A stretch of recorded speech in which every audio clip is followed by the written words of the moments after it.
الحمد لله رب العالمين والصلاة والسلام على أشرف خلق الله وسيد المرسلين وعلى آله وصحبه أجمعين. رب اشرح لي صدري ويسر لي أمري واحلل عقدة من لساني يفقهوا قولي. اللهم انفعنا بما علمتنا وعلمنا ما ينفعنا وزدنا علما. اللهم لا سهل إلا ما جعلته سهلا وأنت تجعل الحزن إذا شئت سهلا. آمین یا رب العالمین. کتاب ریاض الصالحین میں آج ہمیں جس باب کا مطالعہ کرنا ہے اس کا عنوان ہے حفظ السر، یعنی راز کی حفاظت یا رازوں کی حفاظت. اور امام نووی رحمۃ اللہ علیہ انہوں نے ایک قرآن مجید کی آیت اور 4 احادیث جو ہیں وہ اس باب میں نقل کی. آیت جو ہے وہ سورہ بنی اسرائیل کی آیت نمبر 34 ہے. اعوذ باللہ من الشیطان الرجیم بسم اللہ الرحمن الرحیم وَأَوْفُوا بِالْعَهْدِ إِنَّ الْعَهْدَ كَانَ مَسْئُولًا. اور اے لوگو عہد کو پورا کرو، عہد کو وفا کرو، بے شک عہد کے بارے میں سوال کیا جائے گا. تو گویا امام نووی رحمۃ اللہ علیہ رازوں کی حفاظت کو بھی لے رہے ہیں ایفائے عہد کے ذیل میں. یعنی جب انسان کسی کو کوئی رازداری سے کوئی بات بتاتا ہے تو چاہے وہ یہ نہ کہے کہ بھائی یہ ایک راز ہے اور یہ میرے تمہارے درمیان ایک آپس کی نج کی بات ہے، آگے ہم دیکھیں گے اس بات کو کہنے کا انداز، اس کا اسلوب یہ بتا دیتا ہے کہ یہ صاحب یہ چاہتے ہیں کہ اس بات کو ہم دونوں تک محدود رکھا جائے، اس کو آگے پھیلایا نہ جائے، اس کا افشا نہ کیا جائے. تو جو آدمی گویا رازوں کی حفاظت نہیں کرتا وہ گویا بدعہدی کا مرتکب ہوتا ہے، خیانت کا مرتکب ہوتا ہے. ایک آدمی نے اس پر اعتماد کیا، اس پر ٹرسٹ کیا اور اس کو کوئی بات بتائی اور پھر اس نے اس بات کا اظہار کر دیا، اس کا افشا کر دیا، اس کو پھیلا دیا. اب یہ جو حفظ السر ہے، جیسے کہ سر کہتے ہیں چھپی ہوئی چیز، سرًا وعلانیہ. قرآن مجید میں جگہ جگہ یہ ایک پیر آتا ہے، یعلم ما تسرون وما تعلنون. ایک انسان کا علانیہ ہے، ایک انسان کا ظاہری پہلو ہے اور ایک انسان کا چھپا ہوا پہلو ہوتا ہے جو باطنی پہلو ہے. تو راز بھی اس چیز کو کہتے ہیں، ایک ایسی بات کہ جس کو چھپایا جائے، نفس میں چھپایا جائے، اس بات کو راز کہا جاتا ہے. اور یہ جو اس کے لیے دوسرا جو لفظ ہے حفظ السر کے لیے دوسرا لفظ ہے کتمان السر. کتمان، کسی چیز کو چھپا دینا. ویسے تو آپ کو معلوم ہے قرآن مجید میں کتمان کا لفظ کچھ اچھے حوالوں سے نقل نہیں ہوا، یعنی کتمان جو ہے وہ ایک برائی کے طور پر آئی ہے. اور ایک جو کتمان ہے وہ کیا ہے، وہ شہادت کا کتمان ہے، یعنی کسی آدمی کے پاس کوئی گواہی ہے کسی معاملے میں اور انسان اس کو چھپا دے تو یہ کتمان ہے. تو قرآن مجید کہتا ہے کہ وَمَن یکتم الشہادہ، جو آدمی گواہی کو چھپاتا ہے تو یہ گویا یہ دل کی گناہ گاری کی طرف اشارہ کرتی ہے یہ بات. اور دوسرا جو کتمان ہے وہ کتمان حق ہے. قرآن مجید نے بہت سخت بات کہی اور خاص طور پہ جو کانٹیکسٹ تھا وہ علماء بنی اسرائیل تھے، اہل کتاب، اور خاص طور پہ یہود کے علماء. ان الذین یکتمون ما انزلنا من البینات والہدی من بعد ما بیناہ للناس فی الکتاب اولئک یلعنہم اللہ ویلعنہم اللاعنون.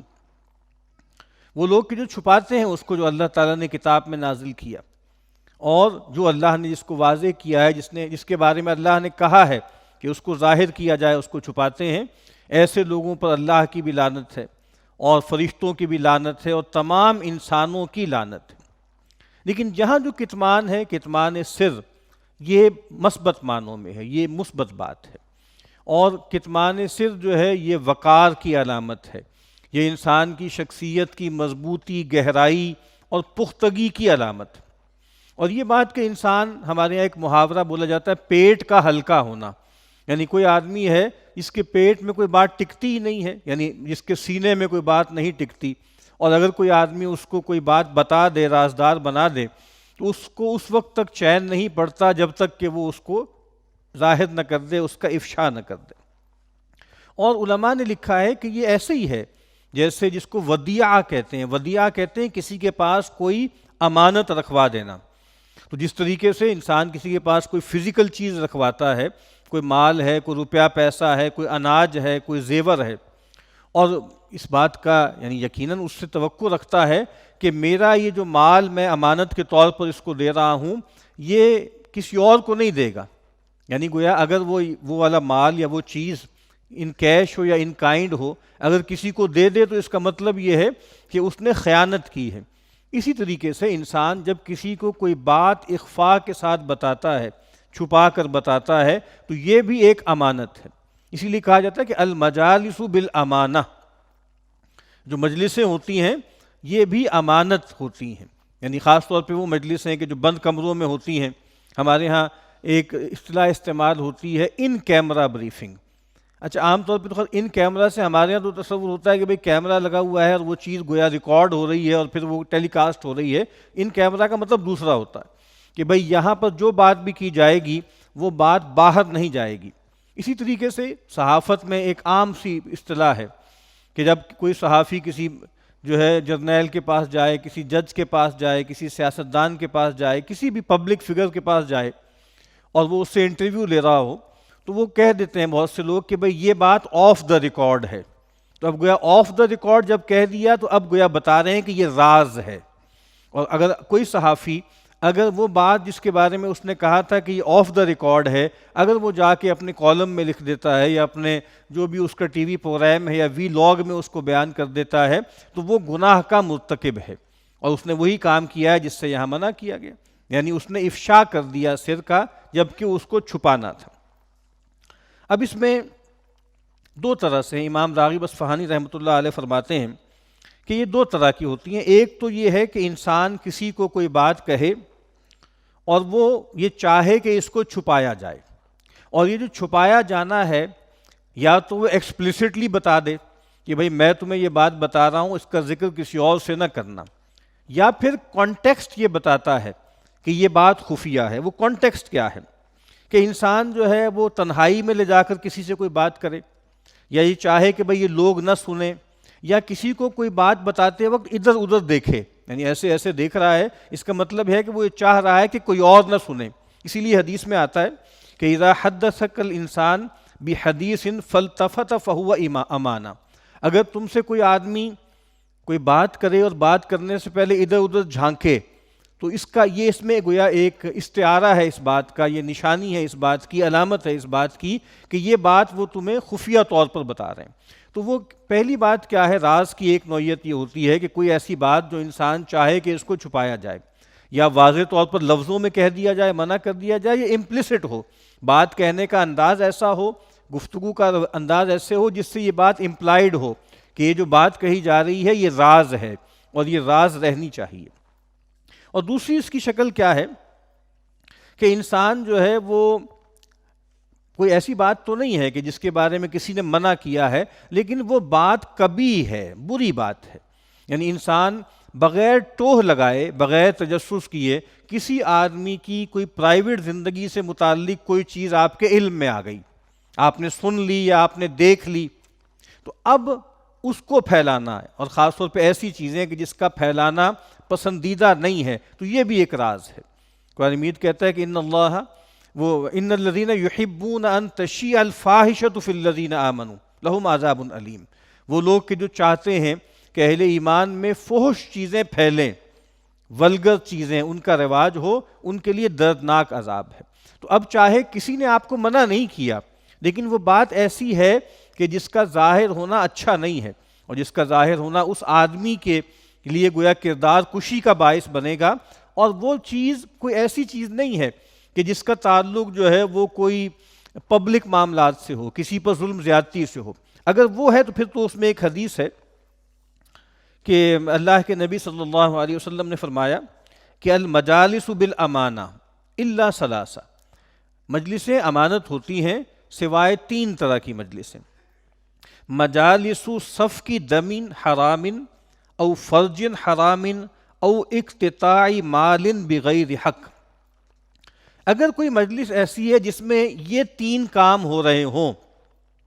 تو اب یہ پھر امانت نہیں ہے، اس کا افشا کرنا ضروری ہے، نہ صرف جائز ہے، کئی صورتوں میں واجب ہے۔ وہ کیا ہے امانتیں؟ ایک ایسی امانت کہ جس میں کسی ناحق آدمی کو، یعنی کسی جو ہے بے گناہ آدمی کو قتل کرنے کی سازش ہو رہی ہے، کنسپائر کیا جا رہا ہے۔ اب وہ بات تو بتانا ضروری ہے کہ بھئی ایک جرم ہونے جا رہا ہے، یا وہاں پر پلاننگ ہو رہی ہے کسی بدکاری کی، معاذ اللہ کسی گینگ ریپ کی پلاننگ ہو رہی ہے، تو اس کا افشا کرنا، جو بھی اتھارٹیز ہیں ان کو بتانا۔ اور اسی طریقے سے اگر کہیں بیٹھ کر لوگ کسی کا مال لوٹنے کی پلاننگ کر رہے ہیں تو اللہ کے نبی فرما رہے ہیں یہ 3 مجلسیں یہ امانت نہیں ہیں، اس کے علاوہ باقی مجلسیں امانت ہیں۔ تو گویا وہ جو ایک بنیادی چیز ہے نا، اللہ کے نبی نے فرمایا کل المسلم علی المسلم حرام، ہر مسلمان دوسرے مسلمان پر حرام ہے، عرضہ و مالہ و دمہ، 3 چیزیں حرام ہیں۔ عرض، اس کی عزت، آبرو، ناموس حرام ہے۔ دوسری چیز کیا ہے کہ اس کا مال حرام ہے، اور تیسری چیز کیا ہے، اس کی جان حرام ہے، یعنی خون حرام ہے۔ تو یہاں آپ دیکھیے انہی 3 چیزوں کا تذکرہ ہے کہ اگر کسی مجلس میں کسی کو قتل کرنے کی پلاننگ ہو رہی ہے، کسی کا مال لوٹنے کے بارے میں غور و فکر ہو رہا ہے، کسی کے ساتھ بدکاری یا کسی کی عزت پر حملہ کرنے کی بات ہو رہی ہے، تو اب یہ مجلس امانت نہیں ہے۔ اب تو لازم ہے کہ اس کو بتایا جائے تاکہ یہ جو ایک قبیح عمل ہے اس کو روکا جائے، اور جو مسلمان جس کی جان مال آبرو پر حملہ کرنے کا ارادہ کیا جا رہا ہے وہ اپنا دفاع کر سکے، وہ اپنی حفاظت کر سکے۔ ایک تو یہ بات ہے، یا ایک ایسی چیز کہ کوئی آدمی کوئی کام کرنا چاہتا ہے، یعنی کوئی آدمی کوئی کام کرنا چاہتا ہے، اس کا وہ اظہار کر رہا ہے کسی کے سامنے، اب آپ جا کر لوگوں کو وہ بتا دیں۔ یعنی بہت سے معاملات ہوتے ہیں، نکاح کے معاملات ہیں، کاروبار کے معاملات ہیں، کہیں انویسٹمنٹ وغیرہ کے معاملات ہیں، اور آپ نے کسی سے کوئی بات کہی، اور گویا یہ ہر دفعہ یہ کہنا ضروری نہیں ہوتا کہ یار یہ میرے اور تمہارے درمیان بات ہے، کوئی آدمی کے اندر ویسے سمجھداری بھی ہونی چاہیے۔ تو یہ جو کہا گیا ہے نا کہ بھئی اپنی حفاظت کرو، یعنی اپنی حفاظت کرو جان مال آبرو کی کتمان کے ذریعے، تو ہر ایک کے سامنے اظہار بھی نہیں کرنا چاہیے، لیکن جس کے سامنے کوئی ایسا ارادہ انسان ظاہر کرے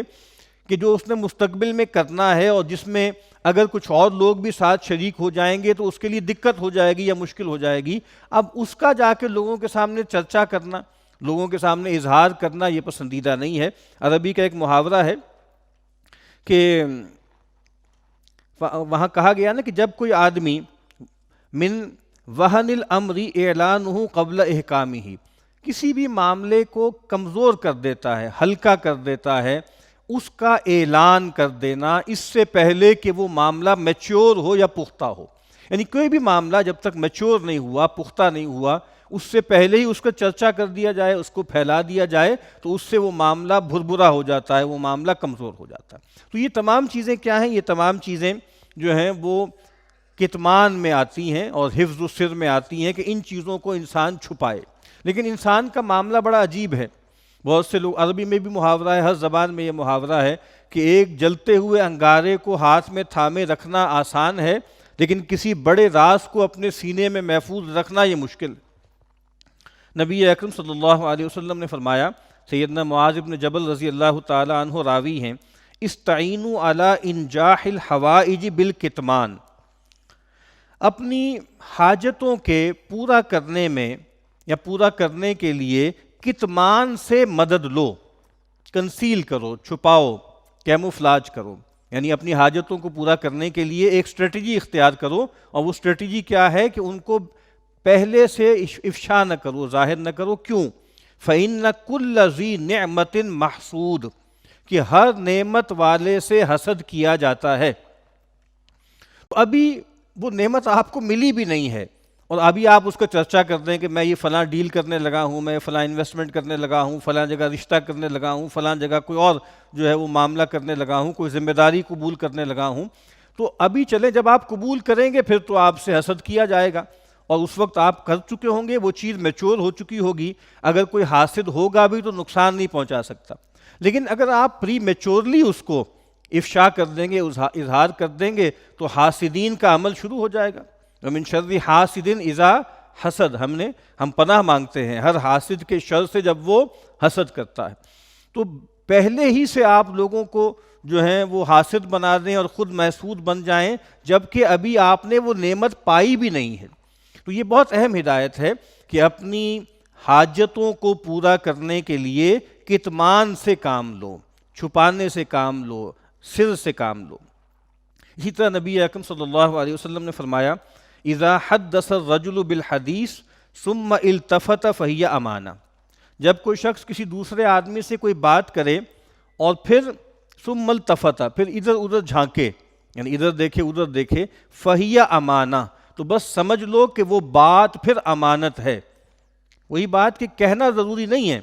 کہ یہ میں تمہیں ایک راز دے رہا ہوں، میں تمہیں رازدار بنا رہا ہوں، یہ میں تمہیں ایک خفیہ بات بتا رہا ہوں، اس کو تم نے پھیلانا نہیں ہے۔ تو بعض اوقات جو اسلوب ہوتا ہے نا، جو حال ہوتا ہے اس بات کو کہنے کا، وہ آپ کو بتا دیتا ہے کہ یہ بات خفیہ ہے، یہ بات آپ نہیں چاہتے کہ کوئی اور سنے، اس میں کوئی اور شریک ہو۔ تو فرمایا کہ جب تم سے کوئی شخص بات کرے اور بات کرتے ہوئے ادھر ادھر جھانکے دیکھے، تو اس کا مطلب ہے کہ یہ بات پھر امانت کے طور پر کہی جا رہی ہے۔ نبی اکرم صلی اللہ علیہ وسلم نے فرمایا انما یتجالس المتجالسان بالامانہ، دو بیٹھنے والے جب آپس میں بیٹھتے ہیں اور کوئی بات کرتے ہیں تو یہ کیا ہے؟ یہ امانت ہے۔ ولا یحل لأحدہما ان یفشی علی صاحبہ ما یکرہ، اور ان دونوں میں سے کسی کے لیے حلال نہیں ہے کہ وہ اپنے ساتھی کے بارے میں کوئی ایسی بات افشا کرے، ظاہر کرے، پھیلائے جو اس کو ناپسند ہے۔ یعنی جب لوگ بیٹھتے ہیں مجلس میں، بیٹھ کر کوئی بات کرتے ہیں، تو پھر کہا کہ اگر آپ نے باہر جا کر ایسی باتیں بتا دیں جو آپ کے صاحب، جو آپ کے ساتھ جلیس تھا، اس کے لیے ناگواری کی ہیں، ناپسندیدگی کی ہیں، تو گویا اس آدمی نے خیانت کی ہے۔ اور نبی اکرم صلی اللہ علیہ وسلم فرما رہے ہیں کہ کسی کے لیے حلال نہیں ہے کہ وہ اپنے کسی بھائی سے پرائیویٹ جو گفتگو ہے وہ اس کی اجازت کے بغیر اس کو پھیلائے، اس کو عام کرے۔ سیدنا ابو سعید خدری رضی اللہ تعالیٰ عنہ روایت کرتے ہیں کہ رسول اللہ صلی اللہ علیہ وسلم نے فرمایا ان من اشر الناس عند اللہ منزلۃ یوم القیامہ، قیامت کے دن اللہ تعالیٰ کے ہاں انسانوں میں بدترین مرتبہ رکھنے والا شخص وہ ہوگا الرجل یفضی الی امرأتہ وتفضی الیہ ثم ینشر سرہا، کہ کوئی شخص اپنی بیوی کے ساتھ بے تکلفی اختیار کرے اور اس کی بیوی اس کے ساتھ بے تکلفی اختیار کرے، اور پھر وہ شخص اپنی بیوی کا وہ راز افشا کر دے، پھیلا دے، عام کر دے۔ قرآن مجید نے بتایا ہے کہ میاں بیوی کا تعلق بہت زیادہ انٹیمیسی کا تعلق ہوتا ہے، بہت قربت کا تعلق ہوتا ہے، اور قرآن مجید نے اس کے لیے جو استعارہ استعمال کیا وہ بھی غیر معمولی ہے۔ ہن لباس لکم وانتم لباس لہن، وہ تمہارے لیے بمنزلہ لباس ہے، تم ان کے لیے بمنزلہ لباس ہو۔ انسان کے لباس اور جسم میں کوئی درمیان میں حائل نہیں ہوتا، بالکل قربت ہوتی ہے، بہت ایک انٹیمیسی ہوتی ہے۔ تو میاں بیوی کے تعلقات، اور خاص طور پہ جس کو ہمارے ہاں اصطلاح میں کہا جاتا ہے تعلق زن و شو، تو وہ جو تعلق زن و شو ہے، وہ جو عمل ہے مباشرت کا یا جماع کا، یا اس طریقے سے جو پرائیویٹ معاملات ہیں انٹیمیسی کے، اگر کوئی شخص جا کر لوگوں کو بتاتا ہے، جیسے ہمارے ہاں کچھ خبیث النفس لوگ ہوتے ہیں، وہ اپنے یاروں دوستوں میں بیٹھ کے بڑے ہانکتے ہیں اور گویا ایک فحش گفتگو کرتے ہیں، لچر گفتگو کرتے ہیں، اپنے ذاتی زندگی کے اس طرح کے معاملات کا افشا کرتے ہیں، خود بھی لذت لیتے ہیں، لوگوں کے لیے بھی ایک اپنی طرف سے جو ہے وہ تلذذ کا سامان فراہم کرتے ہیں۔ تو نبی اکرم صلی اللہ علیہ وسلم فرما رہے ہیں کہ یہ بدترین آدمی ہے، قیامت کے دن اللہ تعالیٰ کے ہاں مرتبے کے حساب سے سب سے بدترین شخص وہ ہوگا جو اس طرح کے قربت کے لمحات کی باتیں افشا کرے، ظاہر کرے، پھیلائے۔ تو اس حدیث کو بھی امام نووی رحمۃ اللہ علیہ حفظ السر کے باب میں لے کر آئے ہیں کہ اس طرح کے جو معاملات ہوتے ہیں بالکل نجی، ان کا افشا کرنا بہت بڑا گناہ ہے۔ وآخر دعوانا ان الحمد للہ رب العالمین۔